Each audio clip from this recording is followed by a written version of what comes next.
ये आपके दैनिक जागरण का आज का संपादकीय पाठ है। देखिए, संपादकीय पाठ ये आर्टिकल, एडिटोरियल आपको प्रारंभिक परीक्षा, मुख्य परीक्षा, इंटरव्यू हर जगह मदद पहुंचाते हैं।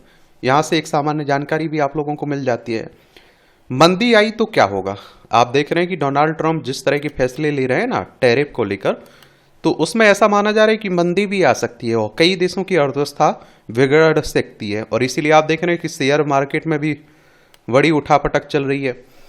कई विश्लेषकों का मानना है कि डोनाल्ड ट्रंप की टैरिफ नीति से अमेरिका सहित विश्व अर्थव्यवस्था में मंदी आ सकती है। और कहते हैं ना कि अगर अमेरिका पर फर्क पड़ता है तो दुनिया भर पर भी फर्क पड़ता है।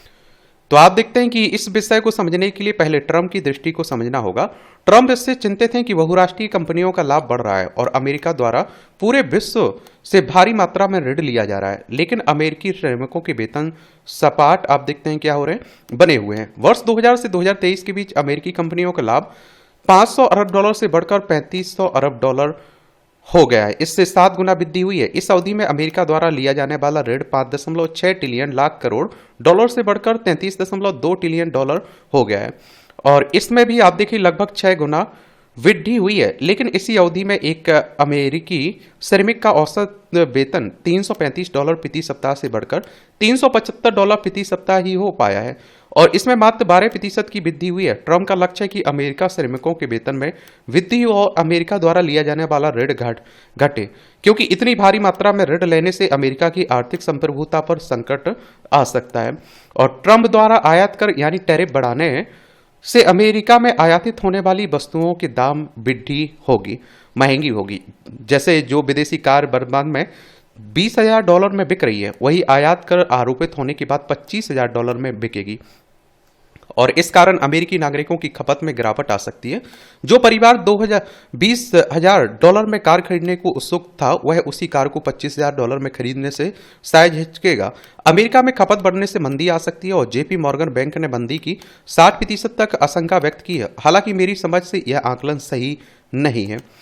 और कहानी का दूसरा पहलू देखें तो आयातित कार महंगी होने से अमेरिका में उत्पादित कार सस्ती पड़ने लगेगी। अमेरिका कार का उत्पादन बढ़ेगा और मान लीजिए कि $20,000 की अमेरिकी कार के उत्पादन में $1,000 का पार्ट भारत से बनकर आप देखते हैं कि जाता है। ट्रंप द्वारा आयात कर बढ़ाने के कारण यह पार्ट $1,300 में आयातित होता है।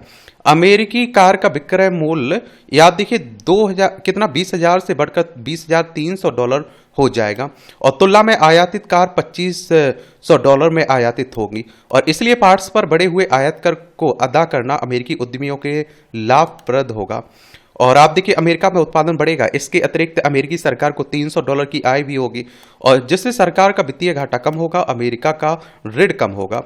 और हालांकि इसमें दूसरा संकट यह है कि दूसरे देशों से ने जवाबी आयात कर में वृद्धि की तो अमेरिकी निर्यात प्रभावित होंगे, जिससे वहां के उद्यमों को नुकसान पहुंचेगा। निश्चित ही कुछ क्षेत्रों में ऐसा होगा, लेकिन यह नुकसान न्यून ही होगा।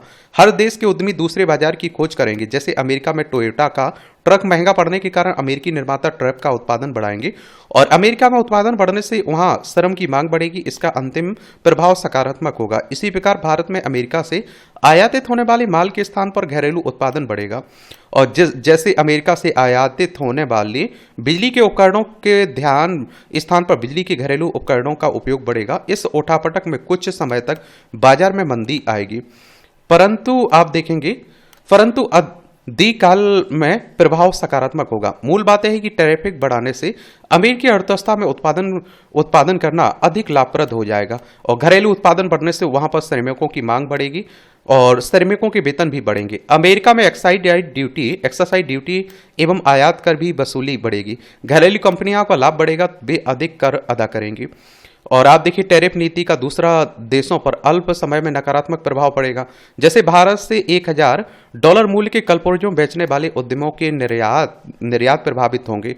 भारत में उत्पादन के स्तर पर तत्काल कुछ गिरावट आएगी। भारतीय कंपनियों के मुनाफे पर दबाव बढ़ेगा और इसी प्रकार दूसरे देशों में उत्पादन घटने से संपूर्ण विश्व में मंदी आ सकती है। यह मंदी कितने समय तक होगी, यह इस बात पर निर्भर करेगा कि दूसरे ग्राहक कितने समय में उपलब्ध हो जाते हैं। जैसे कार के पार्ट्स को बनाने वाले भारतीय उद्यम के लिए यह संभव होगा कि वह यूरोप अथवा दक्षिणी अमेरिका में उत्पादित होने वाली कार के लिए पार्ट्स बनाकर निर्यात करे। देखिए, निर्यात का मतलब होता है कुछ बेच रहे, आयात का मतलब होता है कुछ खरीद रहे। वर्तमान वैश्विक अर्थव्यवस्था को हम दो हिस्सों में बांट सकते हैं। इसमें एक हिस्सा अमेरिका का, जिसका विश्व अर्थव्यवस्था में लगभग 26% हिस्सेदारी, दूसरा भाग है शेष विश्व का, और जिसका हिस्सा आप देखिए 74% है। 74% अर्थव्यवस्था वाले देशों में अब आपसी व्यापार बढ़ेगा। बिल्कुल वैसे जैसे आप देखिए जमींदारी समाप्त होने पर किसानों ने दूसरे बाजार से घी पकड़ लिए थे, और इस प्रक्रिया में कुछ समय लग सकता है, लेकिन अमेरिका को निर्यात बाधित होने के कारण जो मंदी आएगी वह दीर्घकालिक नहीं होगी। और आप देखिए भारत इस संकट से निपटने को लेकर सुदृढ़ स्थिति में है। भारत द्वारा अमेरिका को निर्यात किए जाने वाला माल हमारे देश की आय का मात्र 2.1% है। यह संपूर्ण निर्यात बंद हो जाए तो भी 2.1% का बहुत अधिक प्रभाव नहीं पड़ेगा, क्योंकि इसमें से कुछ माल हम दूसरे देशों को निर्यात कर सकेंगे। जैसे दूध बिकना कम हो जाए तो किसान खोया बनाकर दूसरा बाजार पकड़ लेता है। हालांकि अमेरिकी बाजार को छोड़ने में कठिनाई होगी। हमें अमेरिका केंद्रित विश्व को पीछे छोड़कर बहुकेंद्रीय विश्व की ओर बढ़ना चाहिए। टैरिफ मामले का ये आप देखते हैं कि सार यही है कि ट्रंप द्वारा टैरिफ बढ़ाना अमेरिकी नागरिकों के लिए लाभप्रद हो सकता है, जो शेष विश्व के लिए अल्प समय में हानिकारक, किंतु दीर्घकाल में नए विश्व के निर्माण में मददगार होगा। एक लेखक और अर्थशास्त्री हैं, इनके द्वारा यह आर्टिकल लिखा गया है। इनका नाम है आप देखिए डॉक्टर भरत झुंझुनवाला। चलिए आप लोग क्या सोचते हैं, अपनी राय आप लोग बता सकते हैं। परिवार को बचाने की चुनौती, ये आप देखें आजकल आप देखें जिस तरह के पारिवारिक केस कोर्ट में आ रहे हैं, ये भी बड़ी चिंता की। जिस तरह से परिवार की बुनियाद कमजोर हो रही है, ये भी बड़ी चिंता जताई जा रही है। हाल ही में उच्चतम न्यायालय ने परिवारों के टूटने और उनके स्वरूप बदलने पर गहरी चिंता प्रकट की है। अदालत ने आप देखते हैं कि कहा कि हम तो वसुधैव कुटुंबकम में विश्वास करते हैं, लेकिन हमारे देश में पारिवारिक मूल्य खत्म होते जा रहे हैं। हमारे यहाँ माता पिता और बच्चों के बीच भी पारिवारिक मूल्य नहीं बचे हैं। वे जमीन जायदाद के झगड़ों के लिए अदालत तक पहुंच रहे हैं। हमारे यहाँ वन फैमिली का विचार जगह बना रहा है, और एकांत में आप देखते हैं कि माँ बाप से शादी के होने के बाद माँ बाप से अलग हो जा रहे हैं। ज्वाइंट फैमिली नहीं बची हुई है। यदि बुजुर्गों की सुरक्षा के लिए जरूरी हो तो बच्चों को जमीन जायदाद से बेदखल किया जा सकता है, मगर जिस मामले की हम सुनवाई कर रहे हैं वहां तो लड़का माता पिता की देखभाल करता है। अदालत ने ट्रिब्यूनल के उस फैसले को खारिज किया जिसमें बेटे से घर खाली करने को कहा गया था। यह सच है कि कई बार माता पिता सचमुच बच्चों द्वारा सताए जाते हैं, लेकिन कई बार वे सिर्फ अपनी ही चलाना चाहते हैं और जरा भी झुकने को तैयार नहीं होते हैं। और देखिए सुप्रीम कोर्ट की बात करें तो हमारी सर्वोच्च अदालत है। संविधान के अनुच्छेद 124 के तहत सुप्रीम कोर्ट की स्थापना की बात की गई। 28 जनवरी 1950 में स्थापना हुई थी। अपने देश में जो भी थोड़े बहुत पारिवारिक मूल्य बचे हैं और उनका लगातार क्षरण हो रहा है, और अपने यहाँ स्त्रियों को परिवार और आदर्शों के नाम पर तरह तरह से परेशान किया गया, सताया गया। अब जब स्त्रियां लगातार शिक्षित हो रही हैं, आत्मनिर्भर बन रही हैं, तो उन्हें परिवार का वह स्वरूप नहीं चाहिए, और जिससे आप देखिए उन्हें हमेशा सेविका के रूप में ही देखा जाए। यह ठीक भी है। अपने देश में परिवार का स्वरूप स्त्रियों के लिए शोषण मूलक भी रहा है, लेकिन इसका मतलब यह भी नहीं है कि परिवार संस्था को एकदम ही खत्म कर दिया जाए। आज भी परिवार से बड़ी शक्ति दुनिया भर में दूसरी नहीं है। तभी तो पश्चिम परिवार और पारिवारिक मूल्यों की गुहार लगा रहा है। हालांकि वही परिवार के लोगों द्वारा देखभाल को भी केयर इकोनॉमी का नाम दिया जाता है, और इसके बदले पैसे देने की मांग की जाती है। भारत में भी ऐसी मांग उठती रहती है। अपने देश में ऐसे संयुक्त परिवार तो शायद बहुत ही कम बच्चे होंगे, जहां दादा दादी, माता पिता, चाचा चाची, ताऊ और उनके बाल बच्चे सब इकट्ठे रहते हैं। अब तो परिवार का मतलब पति पत्नी और बच्चे ही रह गए हैं। दशकों से एकल परिवार को आदर्श बताया जाता रहा है। आपको शायद याद हो कि हमारे यहाँ परिवार नियोजन के विज्ञापन कहते हैं, हम दो हमारे दो। यदि आज परिवार के ढांचे पर नजर डालें तो आमतौर पर मध्यवर्गीय परिवारों में एक बच्चे का चलन बढ़ा है, चाहे लड़का हो या लड़की, सिर्फ एक बच्चा। इसके लिए आर्थिक और सामाजिक भी है। मध्य वर्ग की अधिकांश महिलाएं नौकरी करती हैं और बिना अधिक बच्चों को जन्म दे सकती हैं, और न ही उनके पालने पोषण, शिक्षा के लगातार महंगे होने के खर्च की ही उठा सकते हैं। हालांकि चीन की एक बच्चा नीति के दुष्परिणाम भी हमने देखे हैं। ऐसे में यदि एक बच्चा है तो उसकी पीढ़ी ऐसी होगी जिसके पास बहुत से रिश्ते नहीं होंगे, और जैसे जिनका बेटा है उनकी कोई बहन नहीं होगी। और इस लड़के का मान लो कोई बच्चा हुआ तो वह बुआ और उसके बच्चों के रिश्तों को भी नहीं जानेगा, और जिनकी एक बेटी है उसका कोई भाई नहीं होगा, भाई भाभी उसके बाल बच्चे नहीं होंगे, और चचेरे ममेरे फुफेरे आदि भाई बहनों की तो गिनती ही कहाँ है। ये रिश्ते भी होते हैं और इन्हें आप देखें, इन्हें यह पीढ़ी भूल चुकी होती है। अब तो तमाम बुजुर्ग यह कहते दिखते हैं कि हमने अपने बच्चे पाल दिए, अब बच्चे अपने बच्चे पालें। यूँ कहावत ये भी है, ये बातें अब भी जिंदा है। कि मूल से सूद ज्यादा प्यारा होता है। दादा दादी नाना नानी अपने बच्चों की जिस तरह देखभाल करते हैं वह कोई और नहीं कर सकता है। घर बार अदालतों के फैसले भी इन धारणाओं को तोड़ते हैं। हाल ही में एक अदालत ने कहा था कि बच्ची की देखभाल दादी उस तरह नहीं कर सकती जैसी मां कर सकती। मां और पिता के बीच बच्ची की कस्टडी का मामला चल रहा था। पिता का कहना था कि मां की अनुपस्थिति में उसकी मां बच्ची की अच्छी तरह से देखभाल कर सकती है, लेकिन अदालत ने इसे नहीं माना। जबकि पश्चिम में माना जा रहा है कि केवल माता पिता ही नहीं, दादा दादी भी बच्चों की अच्छी देखभाल आप देखते हैं कि कर सकते हैं। पिछले दिनों स्वीडन में एक नया कानून बनाया गया और जिसमें आप देखिए दादा दादी को भी अपने बच्चों की देखभाल के लिए 3 महीने की पेरेंटिंग लीव मिल सकती है। यानी आप देखते हैं कि वहां बुजुर्ग अपने नाती पोतों की देखभाल करना चाहते हैं और माता पिता को भी इसमें कोई आपत्ति नहीं है। पश्चिम परिवार की तरफ दौड़ रहा है और वहां के नेता अपने अपने देश में बच्चों के विकास के लिए परिवार को वापस लाने की बातें कर रहे हैं, इसके लिए नारे दे रहे हैं और चुनाव जीत भी रहे हैं। पश्चिम ने पहले परिवार को तोड़ा, तमाम विमर्शों के जरिए स्त्री पुरुष को एक दूसरे का दुश्मन, बच्चों को बोझ की तरह बताया। कोक की स्त्री की सबसे बड़ी मजबूरी कमजोरी का और अकेलेपन की बहुत गुलामी सुविधाओं संसाधनों से भरी तस्वीर पेश की। अब बच्चे चाहिए, परिवार चाहिए, पारिवारिक मूल्य चाहिए। पहले नकारात्मक विचारों के डायनामाइट लगाकर अच्छे मूल्यों को नष्ट किया। अब सब कुछ पुराना चाहिए, लेकिन पुराना उस तरह से कभी नहीं लौटता जिससे हमने स्वप्न देखे होते हैं। वह ट्रेजेडी या कॉमेडी ही बन सकता है और इससे पहले कि अपने यहाँ परिवार पश्चिम की राय चले, उन्हें बचाने की जरूरत है। लेखिका साहित्यकार हैं, इनका नाम है आप देखिए क्षमा शर्मा। इनके द्वारा ये आर्टिकल लिखा गया है। आप खुद सोच के देखिए, आजकल ये तलाक के जो मामले बढ़ रहे हैं, कभी आपने सोचा होगा हमारे घर में, आपके घर में कितनी माँ बाप की लड़ाई होती थी? उनके मन में कभी ये सवाल आया, ये शब्द आया तलाक का कि हम अलग हो जाएंगे? कभी नहीं। आपसी आप देखते हैं कि अब तो मुझे अपने घर में ये लगने लगा कि जब तक दोनों में थोड़ी लड़ाई ना हो, झगड़ा ना हो, मुझे लगता है दोनों ठीक ठाक हैं और उनमें उतना ही प्यार है। आप देखेंगे एक दूसरे से लड़ झगड़ जाते हैं, फिर आप देखते हैं कि प्यार भी उनका आ जाता है। तो मैं कह रहा हूं कि एक दूसरे की परवाह भी है उनमें, और मैं तो कभी नहीं सोच सकता हूं कि उनमें इस तरह के शब्द आते होंगे। वो जानते भी होंगे इस तरह के शब्द, लेकिन आजकल आप देखिए थोड़ी बहुत लड़ाई होती है और वो आप देखते हैं कि कहां सुनी होती है और वो कोर्ट चले जाते हैं। और आप सब जानते हैं कि थोड़ी बहुत कहां सुनी थी हम सब में होती है। हम भाई बहन हैं या आप देखिए भाई भाई हैं, आपको तब भी होती है, उनमें भी होती है। लेकिन मैं कहता हूं कि आजकल आप देखते हैं कि लोगों में सहन शक्ति खत्म हो गई, सुनने की शक्ति खत्म हो गई, समझने की शक्ति खत्म होती जा रही है। जन्म और मृत्यु, जीवन को एक रंगमंच कहा गया और जन्म उसका आरंभ है तो मृत्यु पटाक्षेप है। एक प्राची का प्रभात है तो दूसरा संध्या की रजनी। एक में जीवन की पहली किलकारी है तो दूसरे में शून्य की अंतिम गूंज। ये दोनों सिरों से बंधा जीवन वास्तव में समय की धूप छांव में सजा हुआ एक क्षणिक आलोक है। कोई नवजात शिशु प्रकृति की नई अभिव्यक्ति, सृष्टि की अद्यतन श्वास और भविष्य की अनकही कविता की भांति होता है और उसकी किलकारियां जैसे समय के सूने गलियारों में नाद की तरह गूंज उठती हैं और उसकी आंखों में झांकें तो प्रतीत होता है कि वहां किसी अन्य लोक की शांति और रहस्य छिपे हुए हैं। समय जिसका स्वभाव ही परिवर्तन है, धीरे धीरे जीवन को उसकी परिपक्वता की ओर ले चलता है और एक दिन वह भी आता है जब मृत्यु अपने निर्विकार मुस्कान के साथ द्वार पर दस्तक देती है। मृत्यु ना क्रूर है और ना ही क्रूरता है की प्रतीक है। वह तो जीवन के थके हुए पांवों के लिए विश्राम की शैया है। यह वह संधि है जहां देह से आत्मा का बिलगाव होता है, जहां सांसें मौन हो जाती हैं परंतु स्मृतियां बोलने लगती हैं। भारतीय दर्शन मृत्यु को अंत नहीं मानता, अब तो आत्मा की नश्वर यात्रा में एक आवश्यक मोड़ के रूप में देखता है। गीता में उल्लेख है कि देह समाप्त हो सकता है, आत्मा नहीं। इसलिए जन्म केवल उल्लास नहीं है, मृत्यु केवल शोक नहीं है। जन्म एक उत्तरदायित्व है स्वयं को और समाज को और सृष्टि को बेहतर करने का। मृत्यु एक अवसर है पुनरावलोकन का, पुनर्जन्म का और उस अमर धारा से जुड़ने का जहां मैं और तुम का भेद विलीन हो जाता है।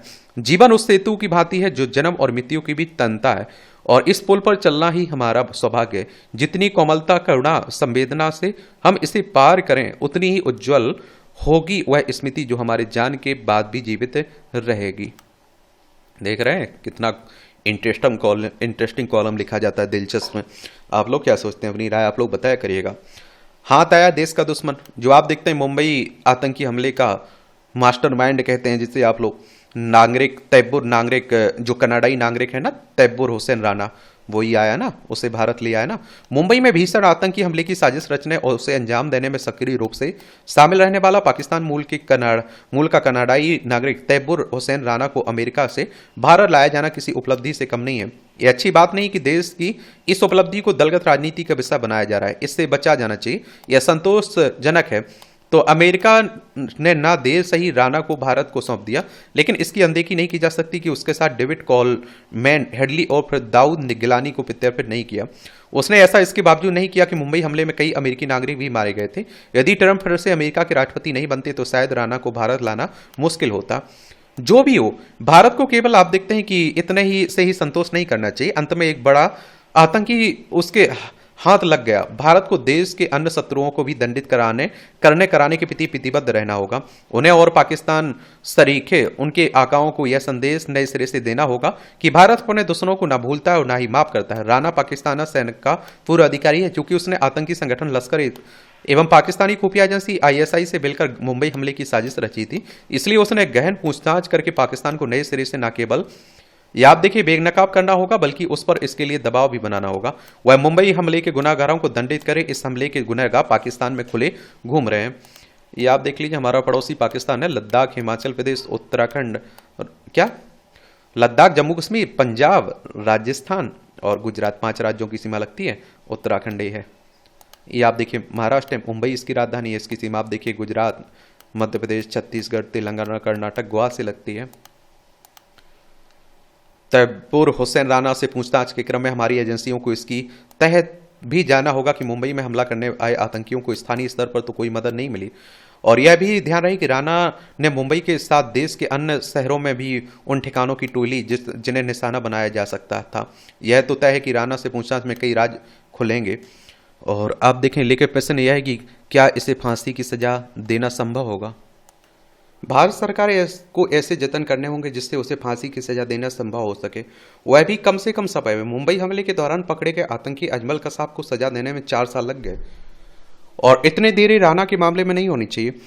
और ऐसा मामला है कि आप देखेंगे कि जिस पर देश के साथ दुनिया की भी निगाहें, आप देखते हैं क्या है, निगाहें होंगी। वह यह देखेंगी कि भारत का न्यायतंत्र कितना तेज है।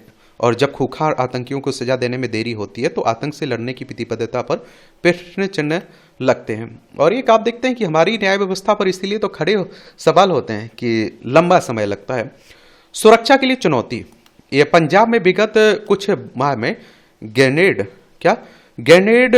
हमलों की घटनाओं में चिंताजनक वृद्धि देखी गई। आंकड़ों के अनुसार वित्त वर्ष 2024-25 में ये पंजाब में 17 हथगोले फेंके गए। और आप देखिए, जबकि जम्मू कश्मीर में केवल 7 हमले इस तरह के हुए। यह तथ्य न केवल पंजाब की सुरक्षा व्यवस्था पर सवाल उठाता है, बल्कि राज्य और केंद्र सरकार के बीच बेहतर तालमेल की आवश्यकता को भी रेखांकित करता है। और क्या रहता है कि जब केंद्र में किसी और की सरकार हो, राज्य में किसी और की सरकार हो, तो यहां टकराव देखने को मिलता है। यह प्रदेश की सुरक्षा व्यवस्था के लिए बड़ी चुनौती भी है। प्रदेश में हो रहे ग्रेनेड हमलों के पीछे सीमा पार से संचालित आतंकी संगठनों और स्थानीय गैंगस्टरों के नेटवर्क का गठजोड़ सामने आया। जो हमले आप देखिए हुए हैं उनमें पुलिस थानों, धार्मिक स्थलों और अब एक वरिष्ठ आप देखिए नेता को निशाना बनाया गया। इस आशंका से इंकार नहीं किया जा सकता है कि इस प्रकार के हमलों के माध्यम से प्रदेश में सांप्रदायिक तनाव फैलाने का षड्यंत्र रचा जा रहा हो। और इसे रोकने के लिए आवश्यक है कि प्रदेश की एजेंसियां केंद्रीय एजेंसियों के साथ बेहतर तालमेल बनाए।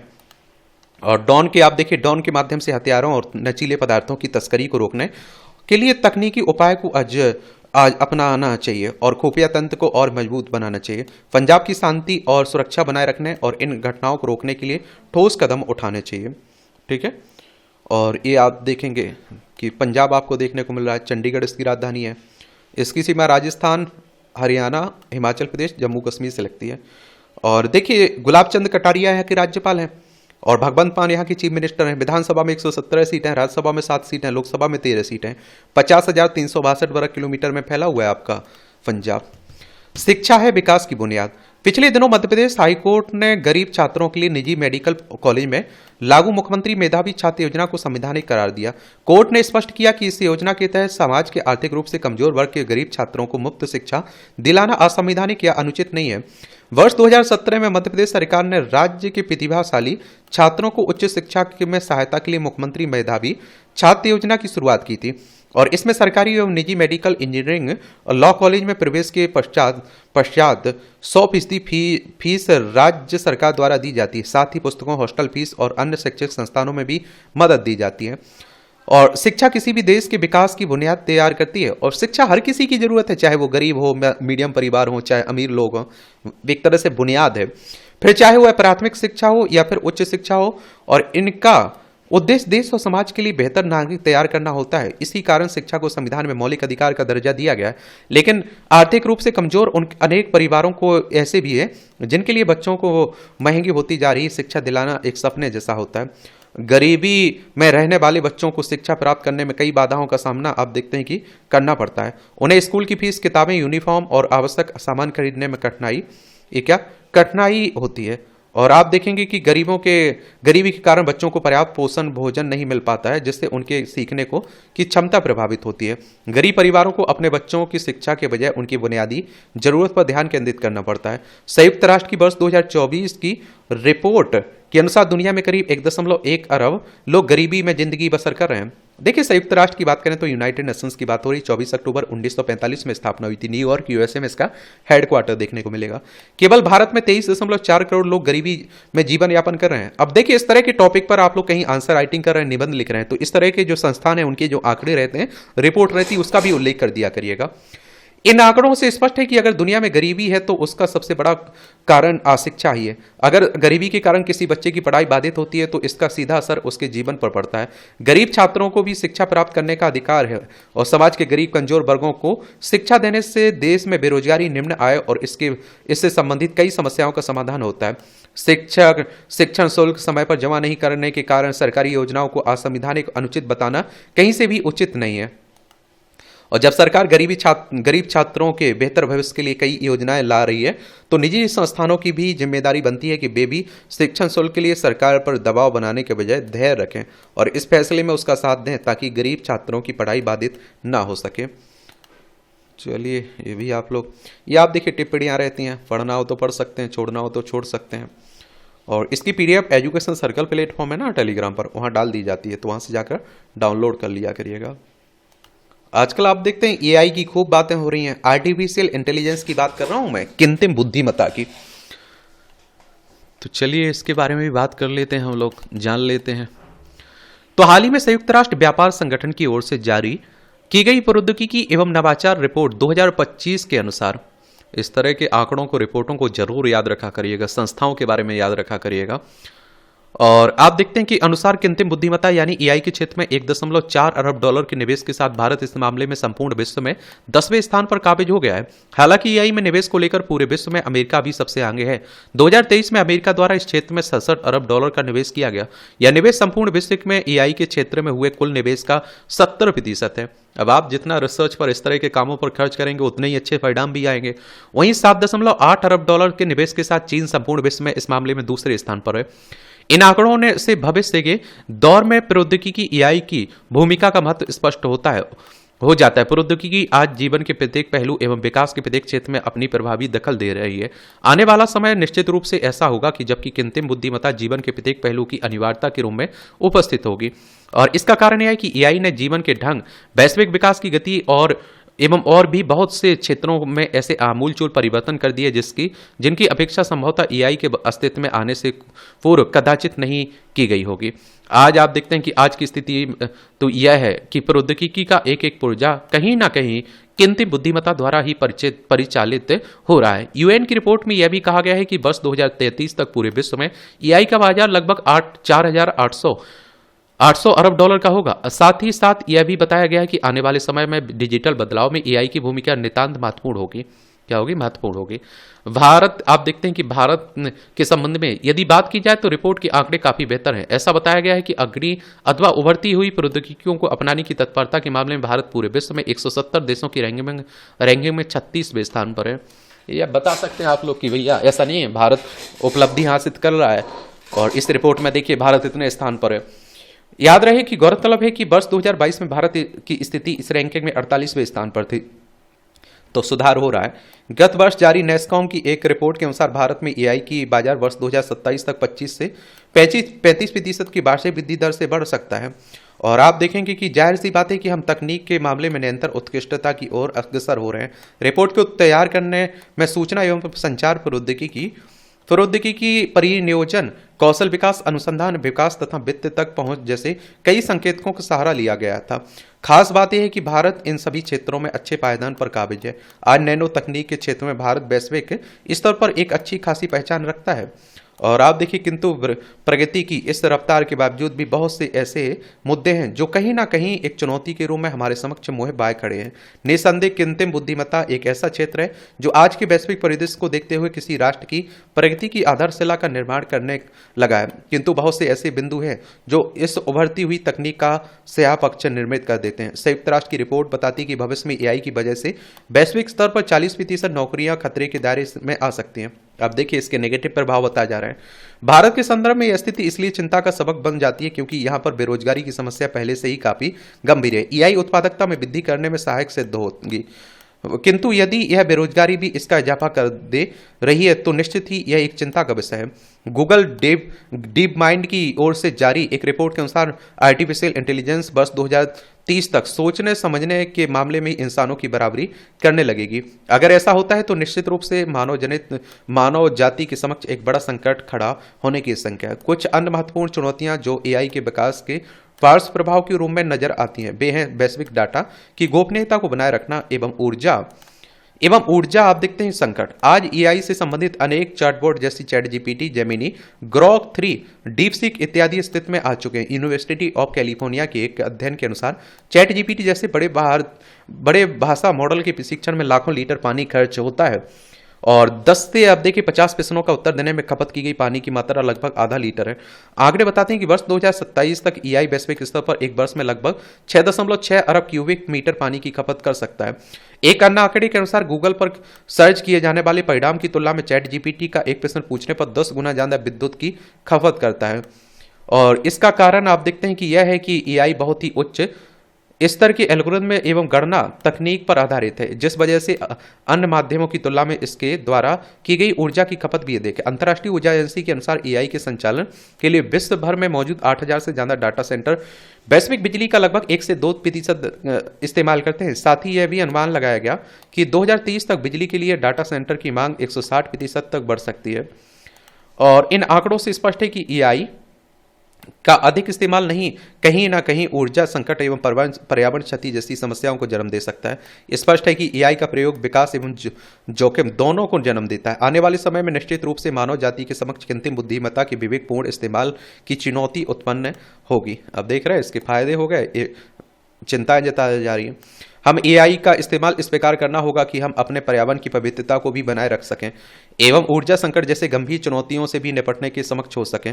वैश्विक स्तर पर एआई के ऐसे ढांचे को विकसित करना होगा जो कि न्यूनतम ऊर्जा खपत एवं अधिकतम सुरक्षा पर आधारित हो तथा जिसमें डाटा सुरक्षा के पुख्ता इंतजाम हो। इसमें कोई दो राय नहीं है कि आने वाला समय मानव एवं एआई की साझेदारी का है, किंतु इस साझेदारी को क्रियान्वयन के धरातल पर उतारने से पूर्व हमें हर हालत में इससे जनित चुनौतियों का समाधान भी पर विचार करना पड़ेगा। विकास की सही दिशा। आज के युग में जब हम तकनीकी प्रगति और डिजिटल दुनिया की ओर बढ़ते जा रहे हैं, तब यह सवाल उठ रहा है कि क्या हम अपने मूल्यों और संवेदनाओं को खोते जा रहे हैं। हर दिन नई नई डिजिटल क्रांतियां और विकास की असीमित संभावनाएं हमारे सामने आ रही हैं, लेकिन क्या हम यह समझ पा रहे हैं कि असली सफलता और प्रगति का अर्थ केवल भौतिक उन्नति में नहीं, असल में जीवन का सच्चा विकास तब संभव है जब हम न केवल अपनी आर्थिक स्थिति को सुधारें बल्कि अपने संस्कार, परिवार और पर्यावरण की रक्षा भी करें। आज जब हम अपने बच्चों को तकनीकी ज्ञान में दक्ष बना रहे हैं, क्या हम यह सुनिश्चित कर रहे हैं कि वे मूल्यों को भी अपनाएं जो हम जीवन में सचमुच मजबूत बनाते हैं, जैसे पारिवारिक रिश्तों का सम्मान, दूसरों के प्रति संवेदनशीलता और प्रकृति की रक्षा। डिजिटल दुनिया में ने हमें अनेक आप देखते हैं कि अवसर दिए, लेकिन इसके साथ हमें यह नहीं भूलना चाहिए कि यह दुनिया केवल उतनी तकनीकी उपकरण का संग्रह नहीं है, बल्कि यह हमारे व्यक्तिगत संबंधों, सामाजिक जिम्मेदारियों और परिस्थितियों के साथ जुड़ी हुई है। परिवार और संस्कार वह नींव है जिन पर हमारी सामाजिक संरचना और मानसिकता खड़ी है। यह वही संस्था है जो हमें जीवन के सही पाठ जैसे प्रेम, सम्मान और त्याग सिखाती है। लेकिन आज विकास की दौड़ में शामिल होकर हमने परिवार और संस्कारों की अहमियत को कहीं पीछे छोड़ दिया है। बच्चों और आप देखिए युवाओं को स्मार्टफोन और डिजिटल ज्ञान से तो लेस किया जाता है, लेकिन क्या हम उन्हें यह सिखा पा रहे हैं कि जीवन में असली मूल्य क्या है? क्या हम उन्हें यह समझा रहे हैं कि समाज और पर्यावरण के प्रति उनकी जिम्मेदारी भी उतनी ही महत्वपूर्ण है जितना कि व्यक्तिगत सफलता का पीछा करना? आजकल हम अपनी दुनिया के विकास में इतनी तेजी से आगे बढ़ रहे हैं कि पर्यावरण और जीव जंतुओं के प्रति हमारी जिम्मेदारी लगातार कम होती जा रही है। जलवायु परिवर्तन, प्रदूषण और जैव विविधता का संकट हमें याद दिलाता है कि असली प्रगति तब संभव है जब हम अपनी तकनीकी सफलता के साथ साथ अपनी पृथ्वी और उसकी, ये आप देखिए, पृथ्वी और उसकी रक्षा की जिम्मेदारी भी निभाएं। प्रकृति से संबंध तोड़कर हम सिर्फ अपनी ही खुशहाली को जोखिम में डाल रहे हैं। और आप देखिए, विकास की दौड़ में यह समझना बेहद जरूरी है कि हम केवल भौतिक उपलब्धियों तक सीमित न रहें। असली सफलता तब है जब हम संतुलन बनाए रखते हुए अपने परिवार, संस्कारों और पर्यावरण की रक्षा करें।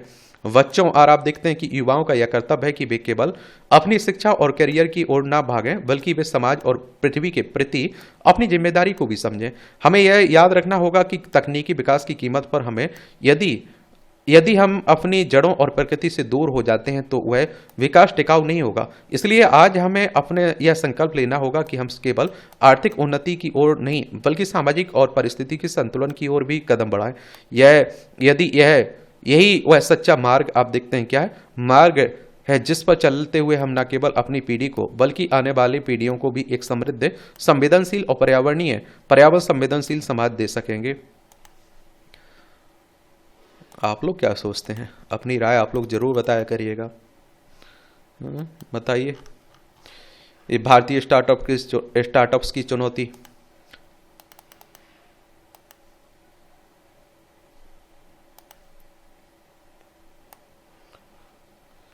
भारत का स्टार्टअप्स परिदृश्य बीते एक दशक में तीव्र गति से विकसित हुआ है। भारत आज अमेरिका और चीन के बाद विश्व का तीसरा सबसे बड़ा स्टार्टअप इकोसिस्टम बन चुका है। यह उपलब्धि भारतीय प्रतिभा, उद्यमिता और तकनीकी कौशल के जीवंत प्रमाण है। 117 से अधिक यूनिकॉर्न इस परिवर्तन की चमकदार झलकियां हैं, और जिनमें डिजिटल समावेशन, कृत्रिम बुद्धिमत्ता, फिनटेक, हेल्थ टेक और शिक्षा क्षेत्र में असंख्य नवाचार की गूंज सुनी जा सकती है। यह युग भारतीय युवाओं के सपनों, साहसिक जोखिम, आकांक्षाओं का ऐसा संगम बन चुका जहां विचार महज कल्पना नहीं रहते बल्कि व्यवहारिक समाधान बनकर उभरते हैं। किंतु इस अभूतपूर्व उत्कर्ष के पीछे कुछ जटिल चुनौतियां भी मुंह उठाए खड़ी हैं। केंद्रीय वाणिज्य एवं उद्योग मंत्री पीयूष गोयल ने हाल ही में, आप देखते हैं कि, महत्वपूर्ण चिंता को रेखांकित किया। आज अधिकांश भारतीय स्टार्टअप का ध्यान सस्ते श्रम के उपयोग और ऊंचे मूल्यांकन की होड़ पर केंद्रित हो गया है, न कि वास्तविक नवाचार और समाज की बुनियादी तकनीकी समस्याओं के समाधान पर। यह टिप्पणी एक चेतावनी है, एक ऐसा आईना है जो हमें उस वास्तविकता से साक्षात्कार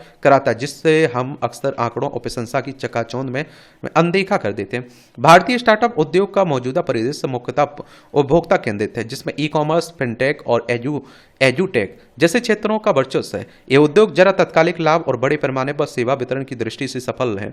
वहीं आप देखिए, दीर्घकालिक और मौलिक तकनीकी विकास की दृष्टि से अपेक्षाकृत कमजोर है। नवाचार का जो स्वरूप एक राष्ट्र को वैश्विक तकनीकी शक्ति बनाता है, वह केवल उपभोक्ता सेवाओं तक सीमित नहीं रह सकता है।